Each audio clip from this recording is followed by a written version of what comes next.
শহীদ রাষ্ট্রপতি জিয়াউর রহমানের মাজারে বিএনপি চেয়ারপারসন বেগম খালেদা জিয়ার কবর জিয়ারত করেছেন তার সাবেক রাজনৈতিক সচিব মোহাম্মদ মোসাদ্দেক আলী।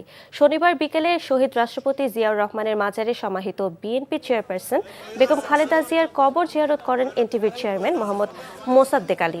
এ সময় শহীদ রাষ্ট্রপতি জিয়াউর রহমান এবং তার সহধর্মিণী বেগম খালেদা জিয়ার রুহের মাগফিরাত কামনা করে দোয়া ও মোনাজাত করেন। তাদের আত্মার শান্তি কামনা করেন মোসাদ্দেক আলী। কবর জিয়ারতের সময় তার সাথে পরিবারের অন্যান্য সদস্যরা উপস্থিত ছিলেন। এনটিভির বিভিন্ন বিভাগের কর্মকর্তাগণও দোয়ায় শরীক হন।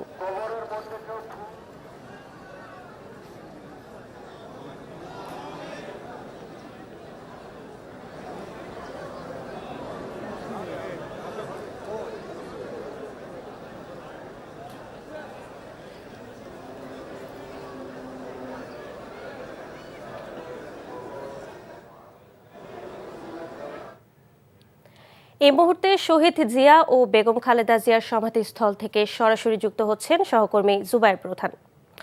জুবায়ের, সমাধিস্থলে বিকেলে কারা কারা শ্রদ্ধা জানাতে এসেছেন?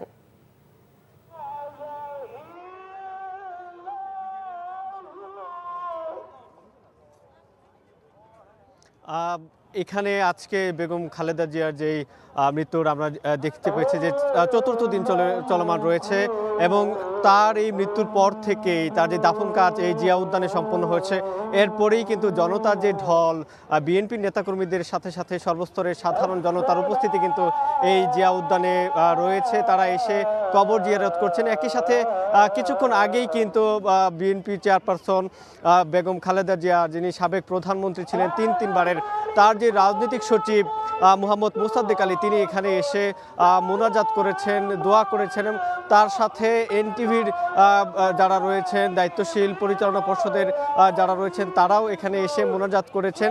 একই সাথে আমরা দেখেছি যে সিএসএফ অর্থাৎ চেয়ারপারসন সিকিউরিটি ফোর্স এর পক্ষ থেকেও, যারা আসলে বিএনপির চেয়ারপারসন বেগম খালেদা জিয়ার নিরাপত্তার দায়িত্বে দেশে বিদেশে তার নিরাপত্তা নিশ্চিত করেছেন, সেই সিএসএফ এর পক্ষ থেকেও কিন্তু আমরা দেখেছি মোহাম্মদ মোসাদ্দেক আলী, তার সাথে কিন্তু তাদেরকেও আমরা দেখেছি তারা এখানে এসে যে ফুলের শ্রদ্ধা ভরে তারা এখানে স্মরণ করেছেন, একই সাথে দোয়া মোনাজাত করেছেন। তিনি দীর্ঘ সময় কিন্তু এই সমাধিস্থলে এখানে এসেছিলেন, যেখানে প্রয়াত রাষ্ট্রপতি শহীদ জিয়াউর রহমানের কবর জিয়ারত করেছেন। একই সাথে বিএনপি চেয়ারপারসন বেগম খালেদা জিয়া, যিনি তিনবারের প্রধানমন্ত্রী, তার সাথে তিনি যে রাজনৈতিক দীর্ঘ সময়ের যে পথ চলা, সেটি আমরা দেখতে পেয়েছি যে তিনি কান্নাজড়িত কণ্ঠে তার যেই যে দোয়া মোনাজাত, সেটি কিন্তু আমরা দেখতে পেয়েছি। এখানে সর্বস্তরের মানুষের ঢল রয়েছে।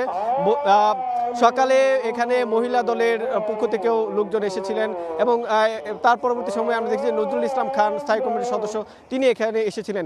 সবকিছু মিলে এখানে জনতার সর্বস্তরের মানুষের ঢল রয়েছে এবং জিয়া উদ্যানে এখন পর্যন্ত মানুষের উপস্থিতি কিন্তু রয়েছে। তো আদিবা, এই ছিল আমার কাছে সবশেষ।